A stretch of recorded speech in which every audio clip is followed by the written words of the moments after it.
Hey guys, it's Mr. Wahid Al-Haq back with another video. Today I'm going to do a comparison of the Note 8 versus the Note 4.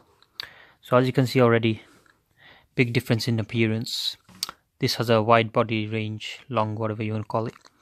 Iris scanners, everything. It's just more high tech and it's 4 years older. I mean newer. This is very old. But yeah. So that's the physical appearance. And everything looks a lot bigger on this phone because of how small it is, pretty much. And the software difference is huge. Look at the software. Look at that, guys. Everything's more clean and refined on this phone, as you can see. And then this phone, I do like this scrolly thing. They should have kept down. Look, you can't. I don't think you can scroll sideways. No, you can't. They should have kept down. That's pretty cool. And yeah, this does look a bit weird though, because of the colors and stuff. But yeah, this is the up draws. Look at the up draw. It's not changing much. You still got the stuff there. It's quite laggy though. This is quite laggy, as you can see. This is instant-ish. And then what I like, it's got the search bar at the top, which this doesn't have. And yeah, we'll have a look at the cameras. So the cameras on this phone, we'll look at the software first. So as you can see, the software's changed quite a lot. I like this new software. It's very nice and less clunky. It's pretty cool. I'll show you the side of the phones and stuff. So everything on this phone is better. Always on display, which this doesn't have. S Pens is a lot better. Look at the S Pens. Look at that, guys. Let me just check this out. I like this bit. Click it out. So the tip is a lot smaller. That's what she said. Look at that, guys. Tip's a lot thinner. Whatever you want to call it. Show you that. So yeah.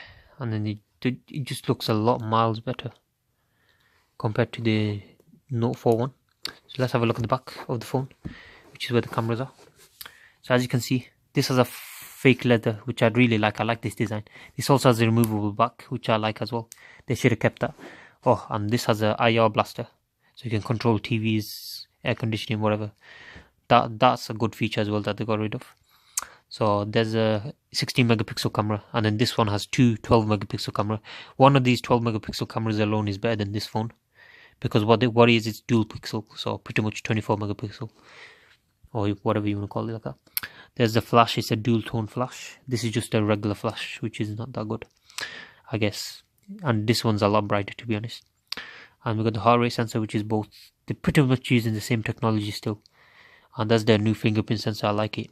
I don't like the positioning of it, but it's a good sensor. Instant, as you can see. But then this one, this is the sensor on this. You have to do like this.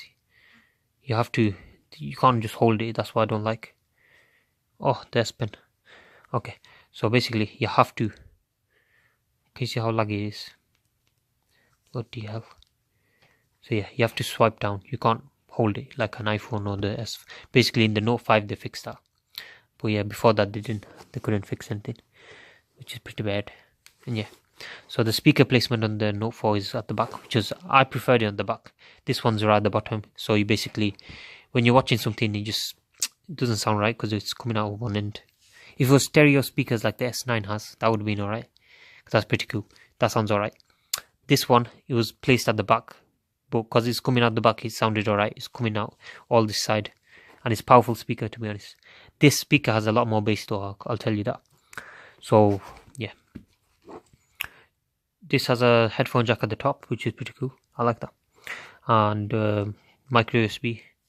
And this one has a USB-C, which I like. USB-C, hands down, better than anything. It's a lot better. So yeah, which one would I recommend? I'd say if you got a Note 4 working, there's no point upgrading, because I wasn't going to get a Note 8 anytime ever, just because it's missing the home buttons. I really like the home buttons. You need the home button for everything. But yeah, I'm getting used to this. It's not that bad, but I still would prefer home buttons. And yeah, so yeah, if you have a Note 4, I'd stick to it for a couple more years, probably till Note 9 comes out, maybe 10, if it's working at least. This is it broke down on me, which is why I got a Note 8. And since I got the Note 8, it's not as bad, because there's nothing on this phone, literally. When it had all my stuff on, that's when it couldn't handle anything.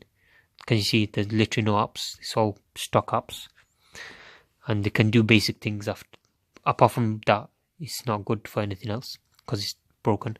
It's a 3-year-old phone, so what do you expect? It lasted well. It did well. So yeah, I'd get the Note 8 if you're about the new tech and stuff. And yeah, I'll see you guys next time anyways.